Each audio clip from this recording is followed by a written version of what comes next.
திட்டத்த கொண்டு வந்தாராம். அந்த மாரிலாம் இருந்தாராம். திடீர்னு பார்த்தா எதிர்க்கட்சி ஆளுங்க இவர கொலை முயற்சி பண்ண ஆரம்பிச்சுட்டாங்களாம். அதான் அவரு வந்து தலைமறைவா இங்க வந்து ஏஎஸ்ஓவா இருக்காராம். அவரு மதுரவாயில்ல இருந்து தலைமறைவாகி ஐயப்பந்தாங்கல்ல இருக்காரு. இதுக்கு அதுக்கும் ரொம்ப இல்ல. ரூ. 12 சார்ஜ் தான் பஸ் சார்ஜ்.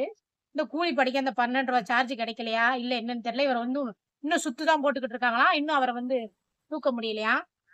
ரொம்ப டெரரானவராம். அதனால நான்லாம் எப்பவுமே பாக்கெட்ல 2 கத்தி வச்சு உட்காரும்போதெல்லாம் கத்தி என்ன பண்ணுன்னு தெரியல. 2 பக்கம் எப்பவும் சொறி தான் வச்சிருப்பாராம்.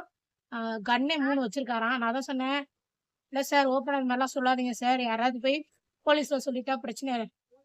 யார்ட்ட பேசுறீங்க? ஏசிட்ட பேசுறீங்களா? நான் ஏன் ஏசிக்கிட்டயும், பேரன்கிட்டயும் பேசுறேன். எனக்கு பார்த்து என்னன்னு பார்த்து ரினிவல் ஃபார்ம் மட்டும் குடுங்க அப்டின்னு. சொல்றேங்க. அது மாரி யாரும் சைலன்ட்டா இருக்காங்கன்னு நம்ம நெனைக்கக்கூடாது. பெரிய கையா கூட இருக்கலாம். பெரிய கையா இருந்தா என்ன, சின்ன கை ஏங்க நான் போனது ரினிவல் ஃபார்மு. இவன் எந்த கைக்கூலி இவன தேடி எனக்கு இது தேவையா? அதுக்கப்புறமா சொல்லிட்டு சரி நான் நின்னுட்டு இருந்தேன். சரி அதுக்குள்ள எங்க வீட்டுக்காரர் ஃபோன் பண்ணாங்க. என்னப்பா எங்கேப்பா இருக்கன்னு. "இந்தா வந்துகிட்டு இருக்கேன்ப்பா. இந்த ரினிவல் ஃபார்ம் போட்டுட்டு இருக்கேன். சார் தரேன்னாரு."